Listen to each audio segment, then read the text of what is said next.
Okay. Yeah, it's in the invite if you have it. All right, cool. All right. So let's jump into this. Couple things. So the way that we like to do kickoff calls is do a couple things first. A, talk a little about what we're seeing on the site, what we're seeing on the analytics, what looks good, what doesn't look good, so we can start to build a frame of reference around where we want to place emphasis. For you guys specifically, there's two pieces that we're going to be focusing on that are separate. And so what I want to talk to you guys about first, before you dive into any of this, is where you guys see sort of the biggest opportunity, whether focusing on operations or focusing on marketing. Because what we had talked about was, A, we're going to be working with you guys to move everything over to Shopify and, setting up a new theme, new site, etc. We're going to be working to build in some pre-purchase automation flows. So that's going to be getting customers that are coming to the site that aren't opting in, aren't buying, but giving them a reason to opt in and using some great lead magnets to do that, and then putting them through some email automation flows that gets them to convert into sales. So that's going to be what we're going to be talking about from the marketing side. And then the other half of this was more operational. So it was to say, okay, you guys have some sort of gaps and some manual processes that are being done right now when you deliver to clients. And let's help you guys set up some email automations and flows that are going to help reduce that manual burden and actually put some of these operations into an automated fashion.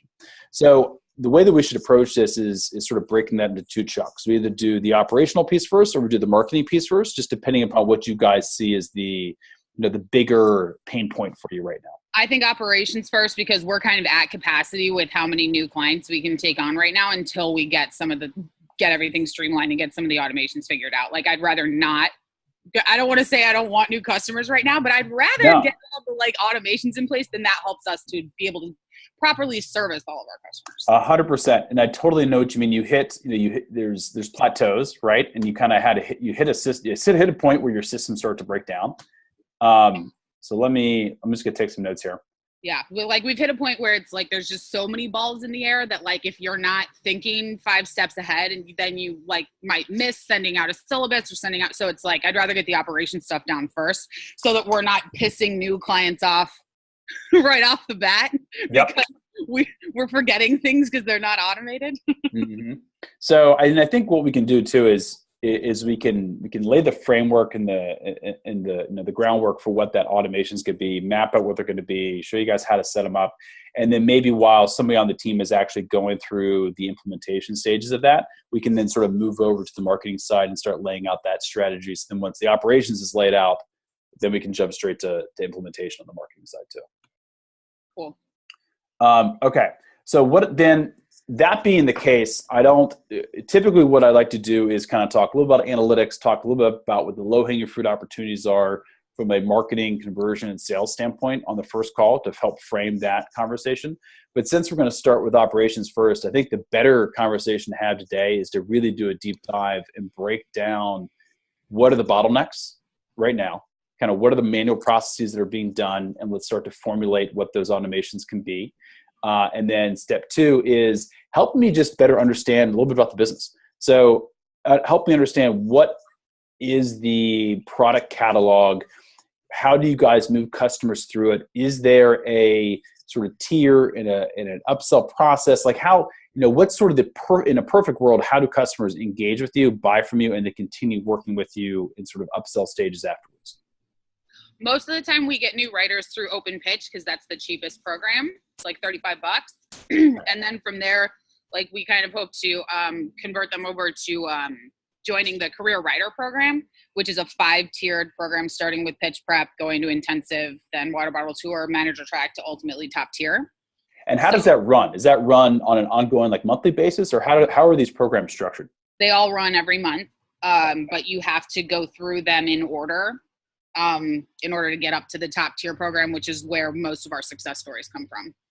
So they basically need to go through the training and all the programs up to that point in order to be ready for top tier, so they have the best chance at success. And what's this called overall? Is this Open Career Writer program? Career Writer program. Okay. But then we have a billion classes and stuff on top of that. The Career Writer program is for people that are looking to get signed to representation. Whereas the classes and group mentorships and stuff like that, like those are more for people who need to write something new or need to rewrite or get notes on their current work, blah, blah, blah. Okay. So show me right now on the site, how do I get to that program? Is that screenwriting programs? Oh, no, programs, yeah. And then,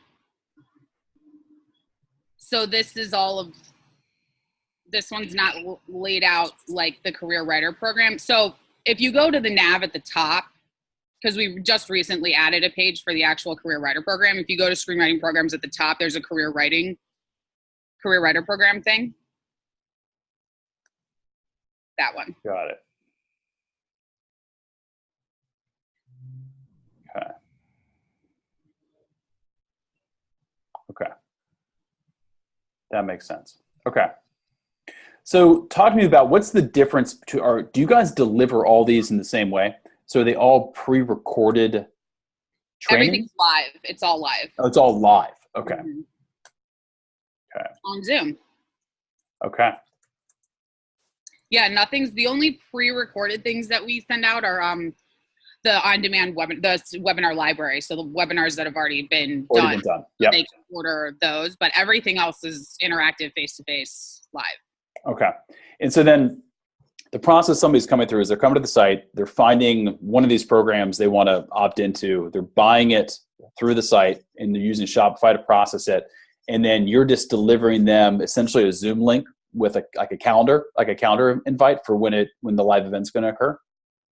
Yeah, we don't really send a calendar invite. We usually just send them like who's calling me right now? Decline. Telemarketers. What was the question? How do you deliver the product? Oh, so it's a Zoom link. Here's the date and time. Here's the join link. And then the teacher sort of, and sometimes there's a syllabus. If it's a class, there's a syllabus. For the month-long programs, it's just a schedule, a calendar, the schedule of events. Okay. Okay. So it's really just an email, just a single email that are you guys manually sending that right now? Yeah. And then like they get sent emails like for every session they have that month. And then they get sent the recording for every session that they had that month. Okay. There's a lot of, emailing going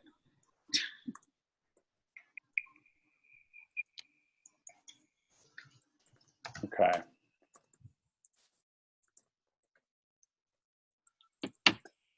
And how are you doing that right now? Is somebody literally just going into your email service provider and sending out a mass email to everybody who is? Yeah, we use MailChimp. So yeah, most of the time we hardly ever get people signing up just out of the blue. It's usually because we've just sent a mailer or we've done a door-to-door, or they were referred over by somebody else. It's rare that somebody just books something without being on the mailing list yet. Okay. And it's almost rare that people book things that we didn't just do a mailer for, right, Joey? Like, yeah, it's usually, that's when we get the sales, is when we do a mailer for it. If it's just been on the site for 3 weeks and we haven't done a mailer, usually nobody's signed up for it. Got it. So this actually goes to the marketing conversation, but so mainly your sales are coming from email promotion campaigns. Mm-hmm. Okay. Yeah, vast majority. Yeah. Okay.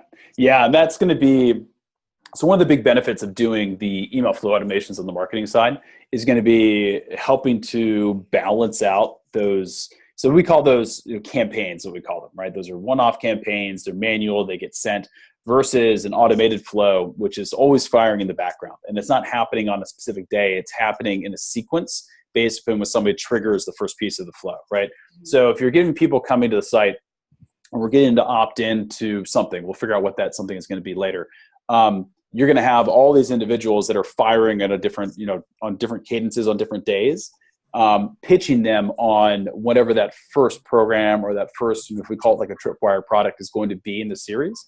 That way it's going to help even out some of those sales beyond just when you do these massive mailings. So keep it a little more consistent. Cool. Okay. All right.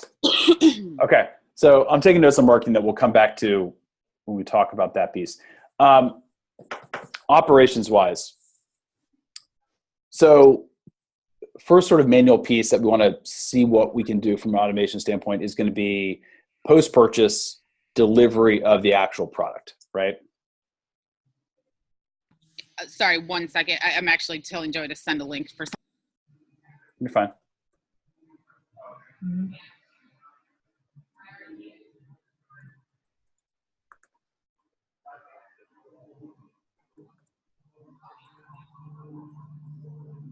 Sorry, there's a pitch prep webinar at 6:30, and I realized we hadn't sent a link yet. So I was telling Joey to send it out.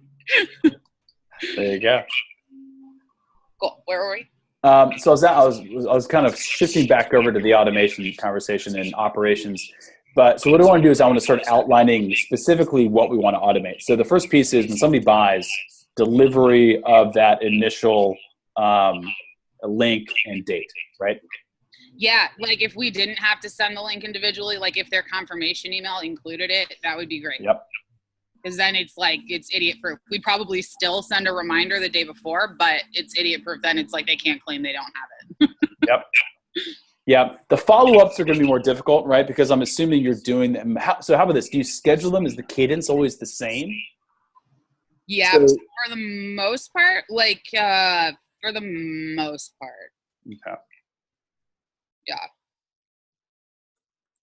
But it's like Combs Corner, Brandon's session, it's on a recurring link because it's the first Wednesday of every month. So that link will never really change.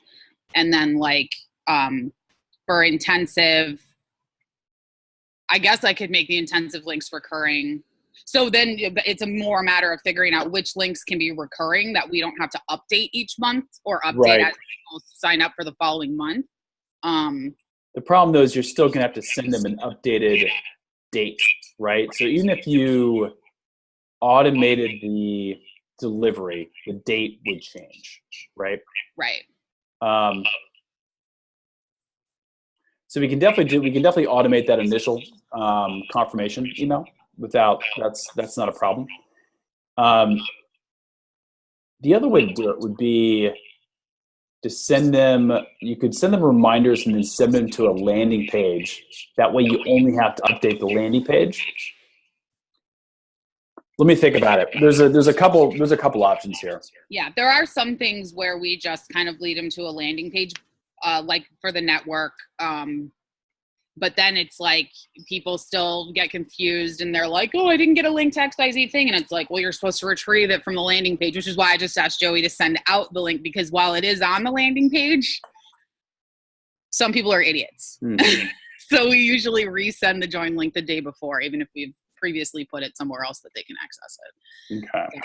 But I think for classes and stuff, the cool thing would be if there could be like a click here to download the syllabus thing, and then we can just update the syllabus with the new dates each time.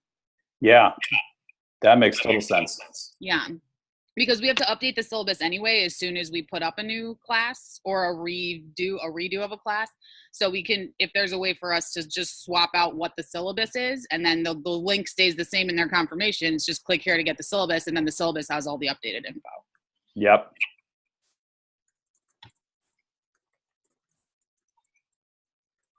Because we do have a syllabus for every class, not for these. These are the month-long programs, not the Career Writer program, but for the actual classes, there's a syllabus for all of them. So. Yep, that makes total sense. And then that way you can keep that confirmation email the same, and all you got to do is change out that syllabus link each time. Yeah. Perfect. Okay. No, I like that. Yeah, but it's like for these, I'm not that worried about automating for the Career Writer programs, because these are where we do kind of want to be more interactive with the writers and communicating with them all the time and reminding them to make sure they're taking advantage of everything. It's more like with the classes and stuff, there people will sign up, but it's not full. So we haven't gotten around to sending out the welcome email, and then all of a sudden the class is next week and we still haven't sent the syllabus. So for those, it would just be better if it was as soon as they sign up, they get it. Okay.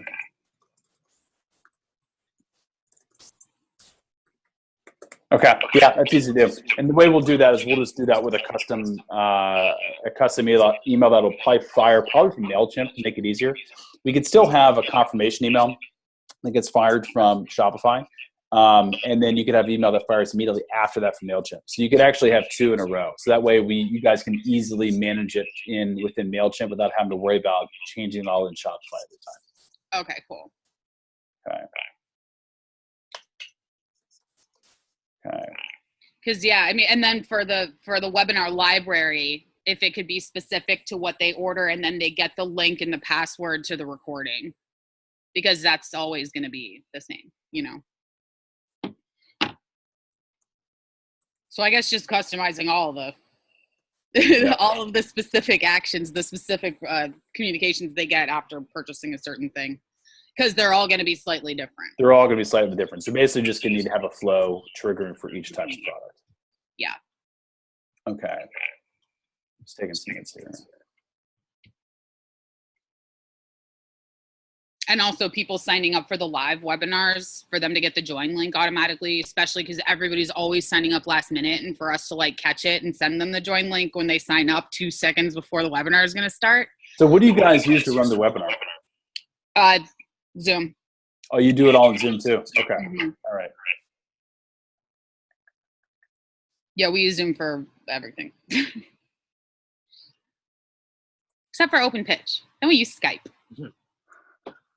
Why do you change it? Oh, just because some people don't know how to use, because, well, frankly, we run out of Zoom accounts. And we've thought about trying to do Open Pitch on Zoom, but some people want it by phone, some people want it by Skype, so we just use Skype or Open Pitch. Okay. And Jorge, are you going to be managing MailChimp? Is that part of what you're going to be doing? That's Joey and Jorge, yeah. Yeah, you guys? Alongside, Joey. Okay, cool. Have you guys ever set up any sort of automations or any sort of flows before? Just mailers, right, Joey? Just mailers and welcome emails. No automation. Just okay, so no automation. And sets it's going to send, and yeah. Totally fine. Yeah, I just want to figure out where the sort of the learning curve is. Yeah, exactly. Exactly.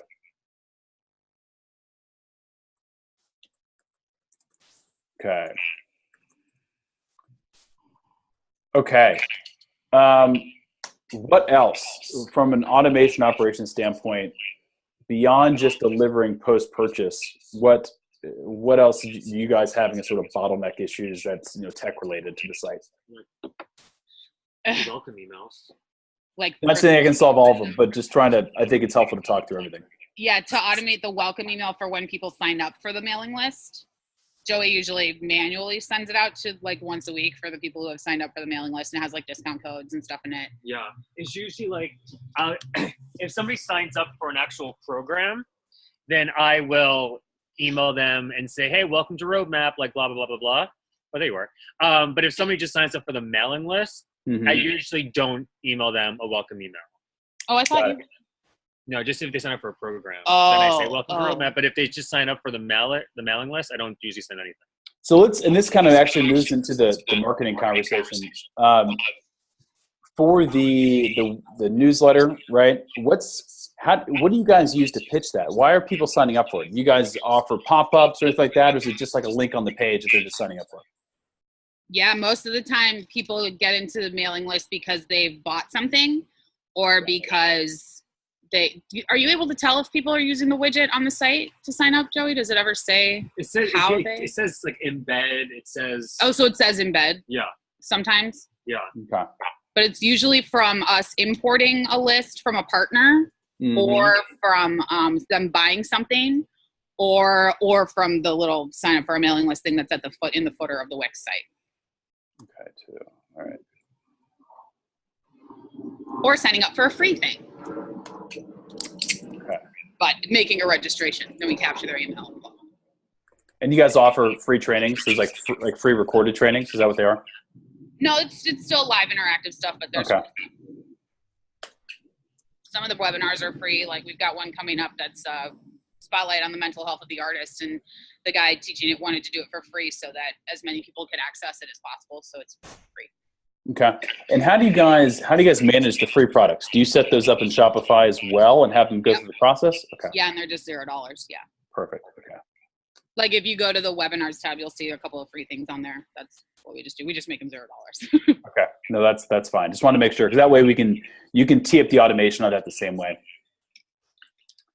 Yeah, on that front, one thing, and I think we chatted a little bit about this on our first call with you, was, I think right now the ability to sign up for like the newsletter in terms of a sort of a more visual pop-up. Yep. Because at the footer, yes, there's that subscribe to our mailing list and never miss an update. But, I'd love something for whether it's us even offering a free incentive, whether it's a free webinar, like which we currently do, but just to make it more visual for people who are visiting our site for the first time. Yeah, I also don't want it to be annoying, because like whenever I go to the Stage 32 site to check out what's going on, it pops up for me 3 times. And obviously I've been to their site a billion times. And I'm just like, I don't want to sign up for your mailing list. I'm just looking at your content. Yeah, no, that is the worst. That's like the dark side of that, no doubt. Yeah. So I want to be careful when it comes to yeah, it is. There's definitely fatigue when it comes to, we call these sort of pop-up promotional fatigue. So you do have to be careful with it. So this again kind of moves over to the marketing conversation, and we'll do this. So I think the order here, kind of listening to you guys, the order that we're going to want to tackle this is, let's sort of get you guys lined up with a plan and show you guys how to start setting up these flows that are going to be operational, that are going to come post-purchase. That way you can kind of handle some of this operational burden. That's going to be step 1. In step 2, what I want to do is let's go ahead and move towards the marketing side of automation, and let's start setting up some promotional campaigns to acquire what we call pre-purchase. So these are folks that have not bought yet, but building lead magnets, building offerings, building promotional campaigns to get them to give an email or follow you on social, and then putting them through an email nurture series. That's going to not only just give them a welcome email, but will actually give them a series of 4 to 6 emails that's going to sort of indoctrinate them to what you do, and then put them through a sales cycle that's actually going to sell them on whatever we want that first promotional campaign, that first product to be. So that'll be sort of section 2 that we focus on. And then section 3 will be okay, now let's actually talk about moving you guys over to Shopify. But that way we can kind of help fix some of the operational burden. We can put in place some of the marketing promotion that's going to help produce some sales that doesn't necessarily require you to be on Shopify yet. And then once those are in place and you got some help and you got more sales, then we can focus on moving over to Shopify, which will be a little bit longer of a process, maybe a little more tedious, but we'll do that last. Does that sound good to you guys? Yeah, I mean, I'd like to get started on moving it over like as soon as possible, really, because we keep having the stupid mobile shopping cart issue. Like daily, somebody's emailing, I can't remove anything from my cart, or like things are showing up, I'm adding it to my cart and it's not there. So okay. Well, once a day we get an email from somebody who either can't remove things from their cart or can't add things to their cart from a mobile. That's a bad problem to have. Yeah. Not removing something is less of a problem, but the not adding something is pretty. Yeah, and I don't know if the not adding something was also a remnant of that Bold app that we no longer have installed. That's what Shopify told us, that it was a Bold app that we had installed to try out, and that it changed the code because that app fucks up the mobile shopping cart. So that's why it took away the remove button. But we don't know the coding, so we can't go fix it. And they were like, oh, just reinstall your theme, but we're on a free theme and there's no reinstalling it. I tried that. So. Okay. Well, okay. Yeah, we're going to want to get you guys off the free theme. That's for sure. Yeah. Well, originally we were only going to use it for buy buttons for this. Like that was all we were just to use it as the embed on the Wix site. Right. Yeah. Okay. So back to your I skipped over this, but to your point about the pre-purchase acquisition pop-up. So the way that we set them up is we like to do 2 different ones, and we'll cover this when we get to it, but just to give you an idea of what we're going to do, we like to do 2 different versions. The first one is on landing pages. So that initial landing page or landing access point of the visitor is we like to develop something, whether it be a contest or a really high value piece of content, and providing that. So what you'll see on a lot of sites, they'll probably do like discount codes, sign up for our newsletter, get 10% off your first purchase, that kind of stuff. We don't like to do that upon initial visits. They're really annoying, and you get a lot of fatigue from buyers off of that initially. So what we'd like to do is put together something that's going to be really high value content as an offering, which I think you guys probably have a bunch of, given the fact that you guys have things like free products, your webinars. We can do promotionals over like the free webinars, things like that. So I think we have a lot of cannon fodder to work with you guys. What we'll do is we'll do an initial promo that appears upon pop-up on initial visits. And then we'll also do an exit intent. So people will come to the site, they'll get the promotional campaign. If they don't engage with it, they will get an exit intent. But if at any point they engage with anything from a promotional campaign on the site, we'll cut them off. So that way you're not getting 50 pop-ups. You're not, come to the site today, come to the site tomorrow, getting the pop-up again and again and again and again. We'll time it and we'll reduce that friction. So maybe if they come back a month later, maybe they get it. But if they engage with anything, then it all cuts off during that visit, so they're not getting annoyed. So that's how we build them. And I'll show you guys how to set all that up. Cool. Okay, perfect. All right. So this is good. Let's actually start talking about the site itself and the site layout here a little bit. Whoa.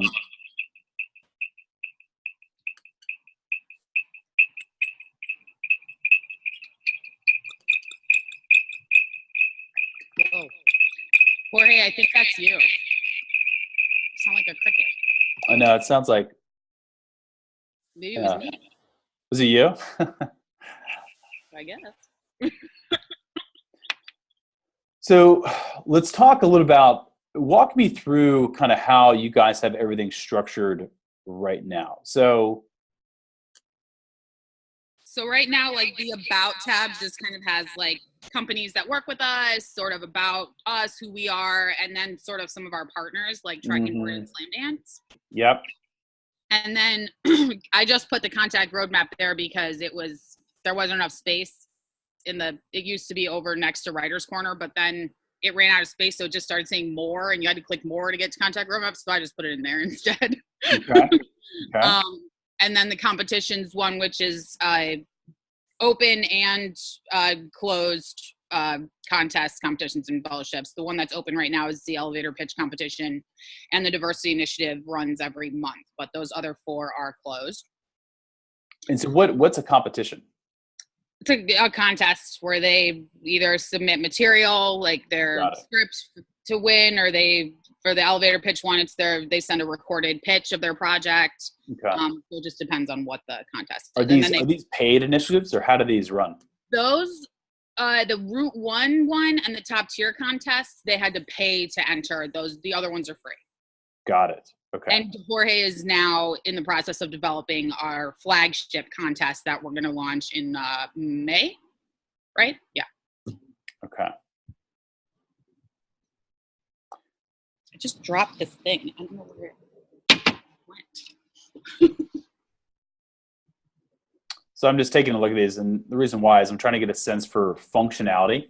So when we look at moving you guys over to new themes. Yeah, and I'd like to move the submissions for competitions over to a form on the page instead, because the way that we have it set up now, they just email their submission somewhere. So I think that we'd rather have a process where they fill out the form, upload their material, and remit their fee in one step.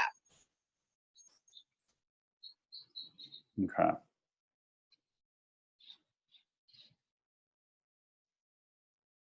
Okay. Because then we don't have to deal with resubmissions. We don't have to deal with people paying and not submitting for 3 more weeks. Like, they just do the whole thing in one step. So right now they just email it out, and you guys then come back and say, "Hey, you got to pay us." Or how do you collect payment now?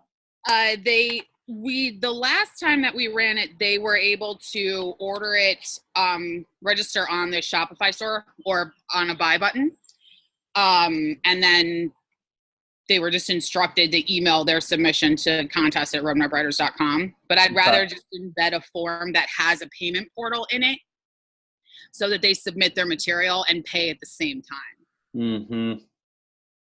Right now we use FormStack for most of our forms. I don't think they have a payment portal in FormStack, but I'm sure I can find a form that does. Yeah, I'm just trying to, I'm actually just thinking through what does that would work well.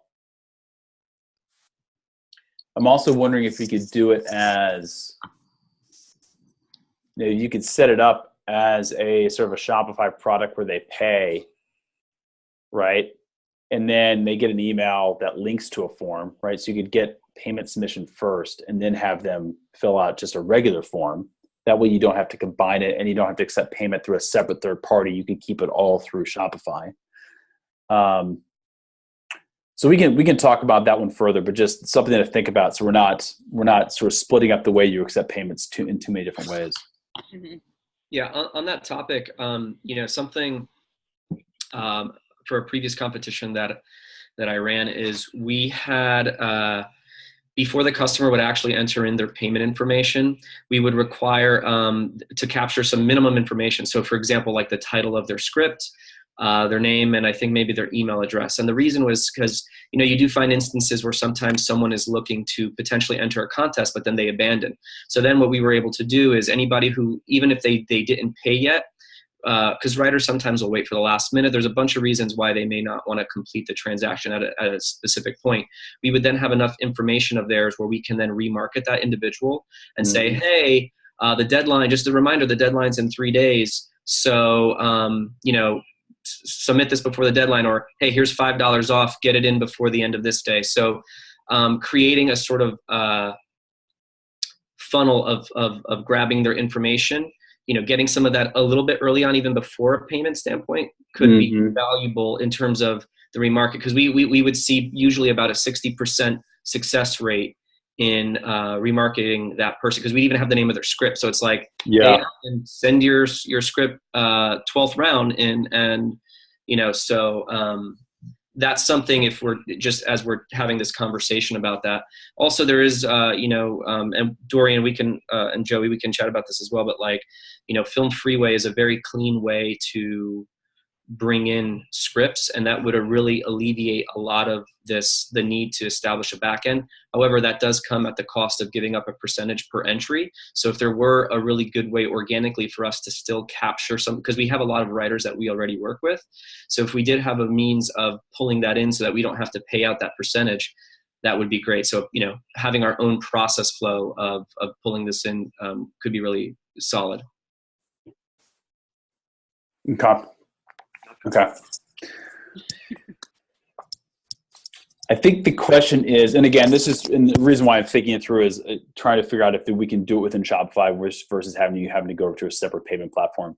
So let's put a pin in it, and we'll sort of circle back around. But that's good to know. Then screenwriting services. So this is so there's Open Pitch, which is one of the most popular things that we have. But obviously on this page, we couldn't embed the buy button because the collection was too long. So we had to embed the entire Shopify store, which looks like shit, but it works. But it's like, if you click on details on any of them, the collection's so long that if it was a buy button, you'd have to scroll back up to get the details. And then people got confused. So we just do it. And this one, it's like, this is probably one of the most time consuming things that we have. We've automated a lot of it so far, and I had an idea for potentially automating the feedback reports too, that me and Jorge are going to test out today. But yeah, this is probably the service that's the biggest pain in our ass. Okay. But see, now again, still you have to scroll up to get the description, So it's like, yeah, it's not ideal user experience here. Yeah. Okay. Not ideal. Okay. But for this one, for all of Open Pitch, it's like they just need the link to the material submission form, which is actually linked right here too. And so right now, because everybody gets the same order confirmation, it says like, if you booked an Open Pitch session of First 15 or proofreading, click here to fill out the form. For everything else, like for classes that need syllabuses and whatnot, just wait for another email. So it'd be nice if the order confirmation was specific to what they ordered, giving them the instructions for the next thing they need to do. Yep. Okay. You guys do a lot of different stuff. You guys are really pushing this Wix site really far. Yeah. I'm actually impressed. It's all embedding. It's all of smoke and mirrors. You know what? If it gets you to, if it gets you to where you are, that's all it needs to do right now, right? At least that's all you need to do when you started. Um, And then proofreading. See, Jorge, we need to change these prices. Like the 101 to 200. We should have like 101 to 120 is like up to 120 is 199 or something. I think it gets too high. It gets too expensive. And on this one, I think you click sign up now and it takes you to the Shopify store to book it. Yeah, it does. Yeah, it links you out.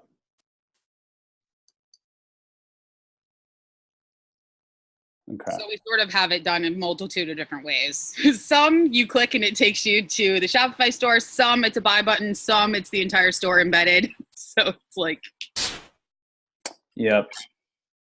Yeah. So what we're going to have to do here for the store is we're going to need to map out. Basically what we need to do is we need to map out the various different ways that you guys need to display information and also collect information and then also collect payment.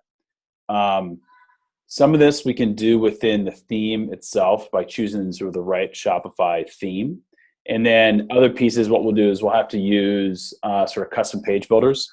And a really good one I think I mentioned when we spoke last is one called Shogun. It's essentially an app that you can add in Shopify that lets you just build pages, kind of like what you do in Wix already.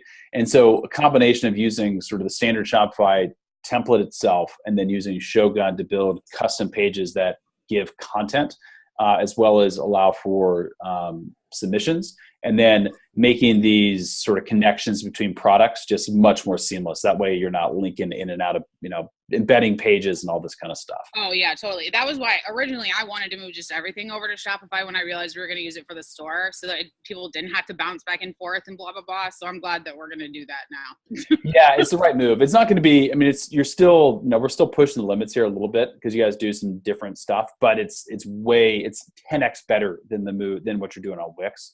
And you're not going to have these compatibility issues, especially around like add to carts and things that are critical business processes. So it's absolutely the right move. Okay. All right. So that's fine. Let's go back to the original site here. This is a screenwriting. Let's look at, screenwriting programs. We already talked about programs. Yeah. A lot of it is like the career writer stuff, like the intensive marketing top tier. Those are all part of the career writer program. Okay. And screenwriting webinars, those will be the ones that are upcoming live. And then the webinar library are ones that are completed, but they can order a recording of. Okay. And then classes are upcoming multi-week classes. And then pitch prep program is also part of the career writer program. And then mentorship, which is one-on-one mentoring, and then the network. Okay. Okay.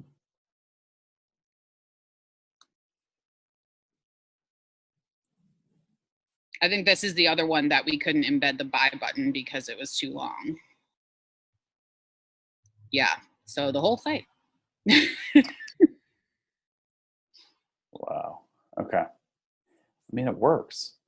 It works, but it's just not pretty. Okay. All right. Okay.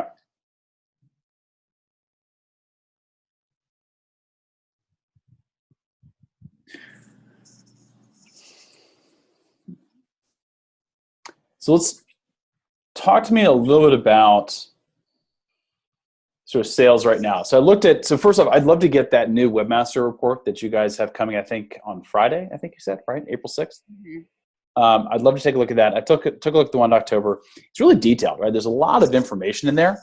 Some of which I think is totally, I don't know how you'd use some of it. I think it's sort of built to be just everything and everything versus being very centered around what you could actually take action on. Action items, yeah. Yeah.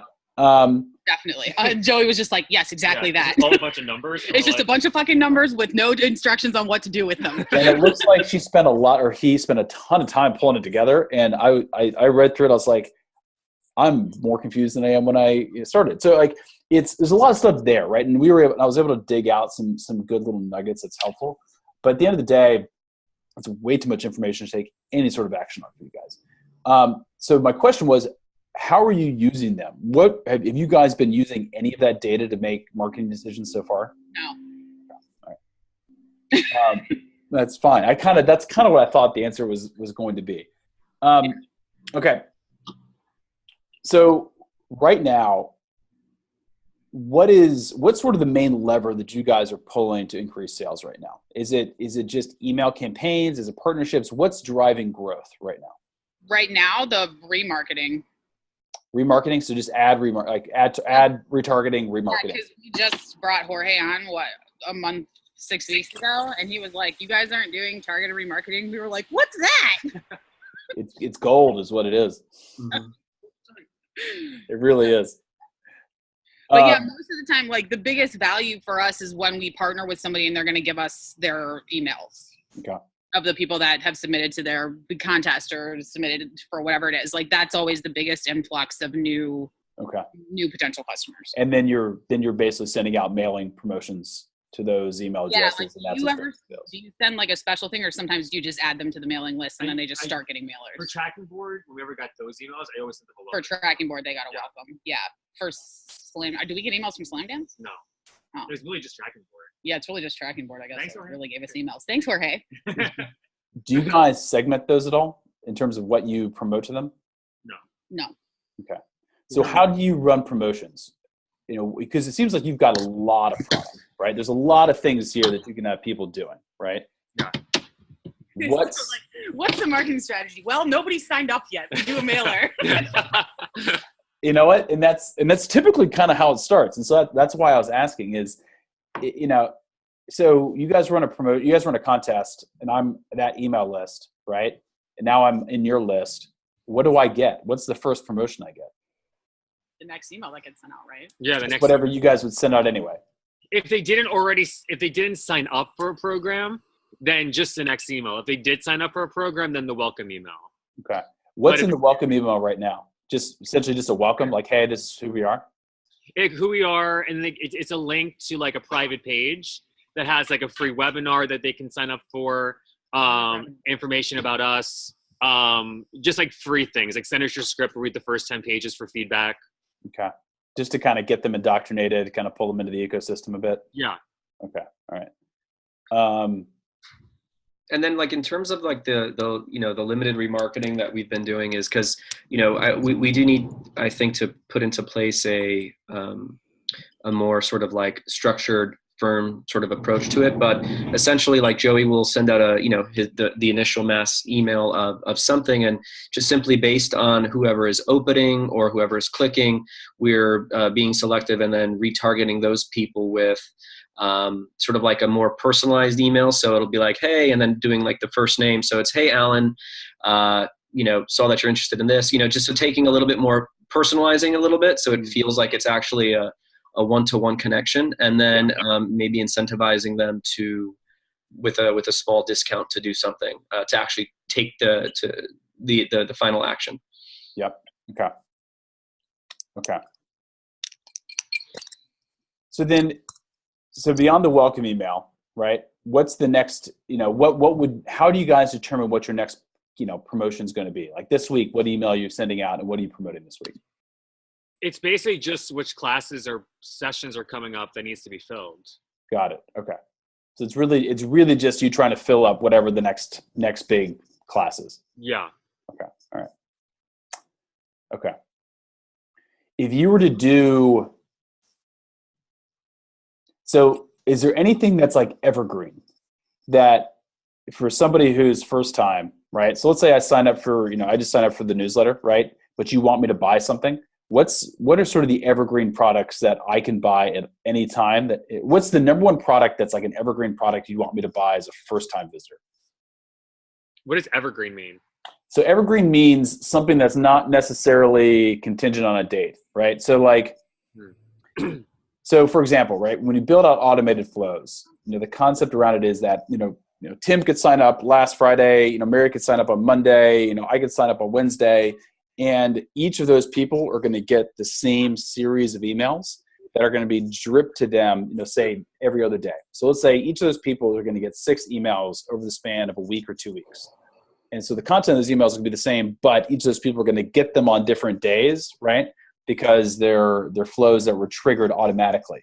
So the idea is the way that we see welcome series work really, really well is when somebody signs up for one of these promotions, or they sign up for a free product, or they sign up for the newsletter, they get 1 2 to 3 emails. I'd like to probably cap it at 2 for you guys. That's indoctrinating them, right? It's telling about the brand, telling about who you guys are, really pulling them into your ecosystem, getting them to sign up for maybe another free product or another free training, really getting them kind of wrapped around your brand. And then the next 3 emails after that would be sales emails. And so those emails are going to go in and they're going to sell the customer from 3 different psychological standpoints. One is emotionally, really tugging on the benefits, right, that you bring. The second one would be really focused around like social proof. So selling them based upon social proof, whether it be press, testimonials, case studies, celebrities, whatever it may be. And then the third one we like to trigger as a FOMO email, which we call a fear of missing out. So whether maybe you offer a discount code or you offer a limited time offering, something that's going to get them to take action that day. And that sequence of selling sort of benefits, social proof, and then fear, and you put those in a series, 3 in a row, converts really, really well. And so the idea, though, is that in that sales series, you'd be selling the same product each time.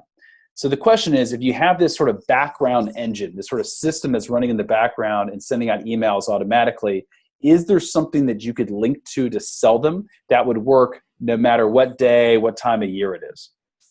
I would say this. Oh, Jorge, we're going to say something? I was going to say, but feel free to chime in. I would imagine that the only evergreen content that we have right now would be the pre-recorded webinars, because everything else, guys, if I'm right.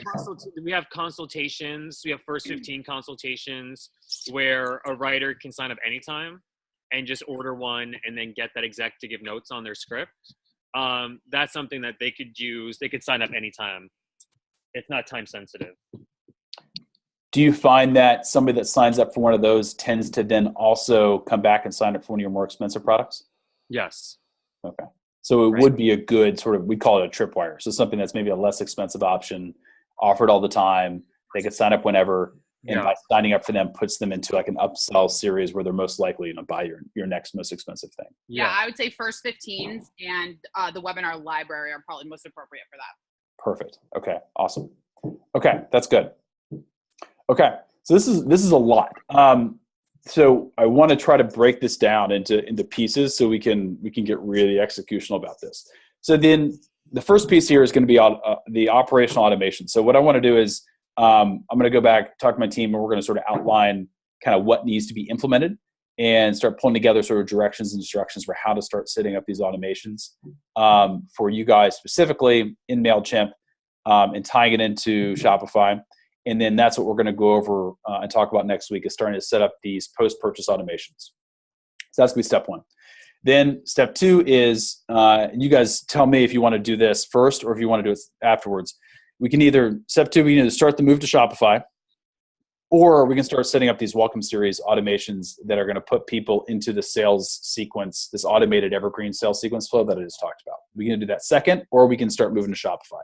I'll let you guys sort of make that decision, and we can talk about that next week too. But I think the first piece is let's tackle the operational elements, and then let's move to the marketing. Cool. Okay. That's all I needed for today for us to kind of get things organized on our side and get started. And then next week we'll start with actual walking through of implementation and showing you guys how to start to set these things up. Yeah. Cool. Any other questions or anything else you guys wanted to cover today, or any other questions or just thoughts in general? I guess the only thing I have, and I'm sure you probably wouldn't do this, obviously, but is that our writers have been with us for a while. They're so used to the way things are run now, good, bad, and ugly, that the change is going to be very helpful. But just as long as, like, there's not too many changes, it's just the change happens once, because some of them are not that quick to, like, pick up on things. And just when they're starting to pick up on something, then we change it again. Yeah. So I would say just keep the changes. I guess if it's a big change, we'll just do one big change instead of Totally. And I'll let you guys sort of control the rollout here, right? Some of the stuff can sort of be set up and then you can just flip the switch all at once, right? Some of it can be set up and kind of rolled out on a continual basis. So I'll let you guys sort of determine how you want to pull the trigger on the rollout of each of these things. But I totally hear that. No matter what, right? I mean, we've never done any sort of project or any sort of major like site launch or anything where people didn't, at least a subset, freak out because of change. It's just sort of the natural tendency of, it's like human nature, right? But you're absolutely right. You don't want to change something every day, because then it just messes with people. So totally hear that. And I'll sort of leave it up to you guys how you want to pull the trigger on each of the rollouts of each of the stages.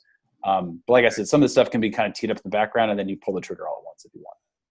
Do you want us to forward you the welcome email that we sent, or do you not care right now? Go ahead. I don't care yet, because we'll do that next, but send it to me whenever you want to, and we'll take a look at it. I'm trying to think what else. That's it. Everything else we've got access to. Go ahead and forward it to me. That way we just have it on record. We won't touch it yet, but that way I have it. Okay, cool. Okay, perfect. Awesome. And I guess that's it. Anything else? I guess that's Can you forward me his email so I can it send them? for now. Yeah. Yeah, we'll probably have some questions in between this week and next week as we start to outline the flows that we want to get set up on the back end. But for now, that's it. That's really it. The whole goal of this is I wanted to sort of set some priorities around the order we wanted to work through this in, and then I wanted to just develop a better understanding of what you guys are currently doing and how it's operating. That way we're making sure we're setting up the right processes and helping you guys pick the right theme, and then also making sure we're going to leverage the right welcome series that's going to produce some actual sales for you. Cool. Sounds good.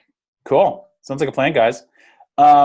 Timing wise, is this a good time that if we kind of keep this as in the schedule for next week? For right now it is. You can adjust every week, but for next week, is this a good spot? For right now it is. It looks like my grandmother's probably going to pass away today. Oh, I'm sorry. In the next couple of days, so I'll probably have to go to Arkansas sometime next week. But we can set it and then figure it out when things. What part of Arkansas? Out of curiosity. Little Rock. Little Rock. My grandparents are also from Arkansas, so that's. Yeah. She's done living. Every time I see her, she complains about not wanting to live anymore. So I'm sure she's ecstatic to be going home to Jesus. But she can't talk or open her eyes anymore, so she's going to go pretty soon. Yeah, well, my condolences. That's always hard. But, well, either way, just update me. We have to change. We can totally change. But we'll go and we'll just put a calendar. We'll put it in the books for next week. Yeah, we can put it in the books for next Wednesday. Yeah. We'll adjust if we need to. Let you know. Perfect. That sounds good. All right, guys. And anything pops up too, if you think of anything in between, email me at any time. I'll get back to you. But for now, it's sort of on our side to kind of get the plan in place, and then we'll start implementations next week. Cool. Sounds good. Perfect. All right, guys. Have a good week, and I will talk to you guys next week. I'll send you guys a calendar invite right now too. Sounds good. Thanks. Okay. Awesome. Take care, man. All right. You guys too. Bye.